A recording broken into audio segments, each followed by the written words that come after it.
So to associate elements to inlet manually, let's go to inlet and select add to path and add to path by selection. Select here, click here to select entities, select mesh to elements selection toolbox open, and then we select items in a polygon key. We note that only the 2D elements are switched on in the display, and then we select. Then we press middle click here, one more click, then say apply. So now these elements have been added to inlet manually. This is because the ISIM couldn't add it automatically because there was a gap here. So that's why we had to do it manually. So after rotation, we associated the elements to their respective part. The 3D elements need not be associated because they were all automatically associated, we found out. And for the 2D elements, the surface parts need to be associated using edit mesh, repair mesh, and associate mesh tab.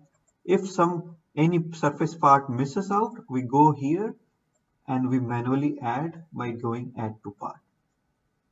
So this was a very necessary step. And then after the mesh has been associated, we need to merge the mesh. We need to merge the mesh. We go to edit mesh tab again and then merge nodes here and then merge volume meshes.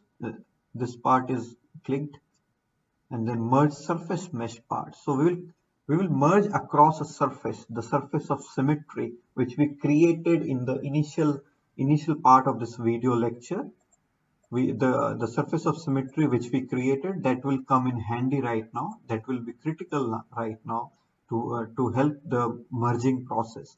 So we will click here to select the surface mesh across which the merging will be done, and we select parts. So that surface is the surf which we created here. This is where the merging will be done because this is the plane of symmetry. We had created the surface knowingly in the plane of symmetry to help in the merging, and we do accept, and then please have a look at this log, and then we say apply. So it says this and expecting 176 pyras and have 176 already.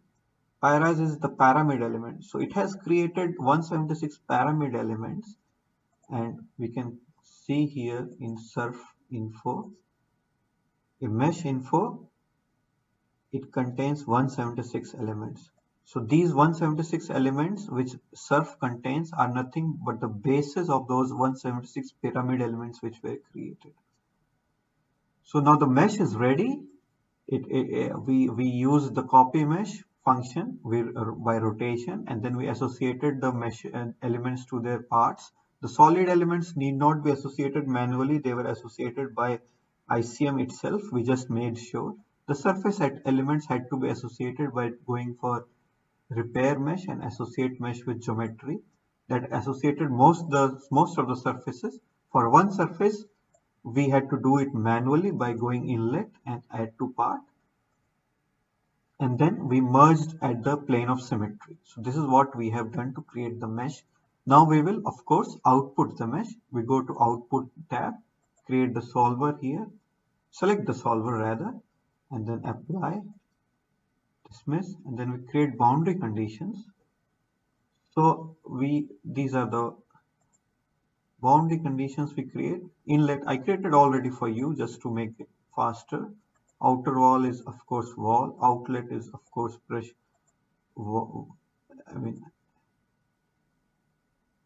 Outlet is the pressure outlet,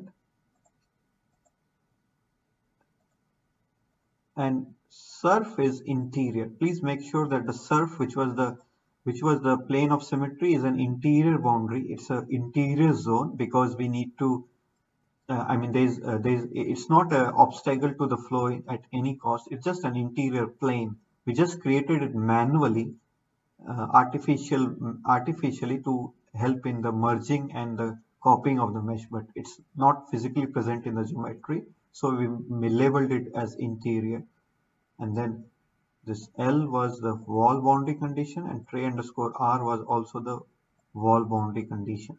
So we accept this, and then we export yes, and then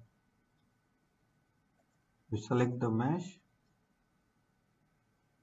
select the Fluent file which we name, and then we save them. So the Fluent file has been created, Fluent3 underscore mesh. We'll just import it into Fluent to check for you whether what we did was correct.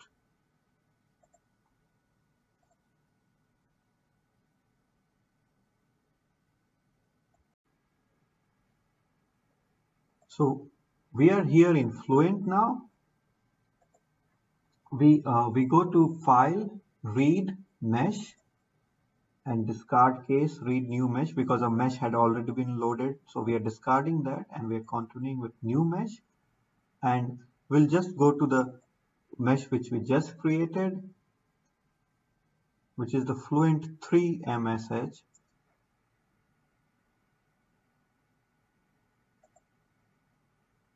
This is the mesh we just created, and we say OK, and we say continue, and we then say check.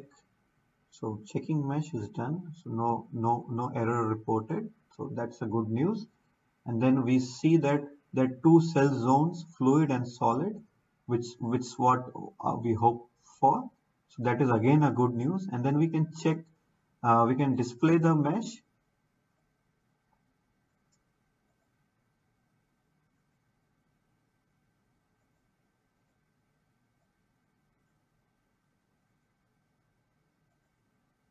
So the mesh is here, and if you look clearly here,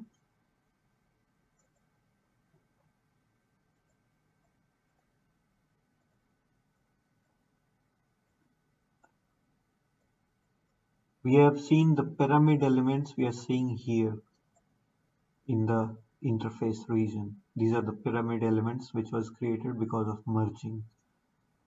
Overall, the mesh looks good, and this is the end of this video lecture, a very important video lecture.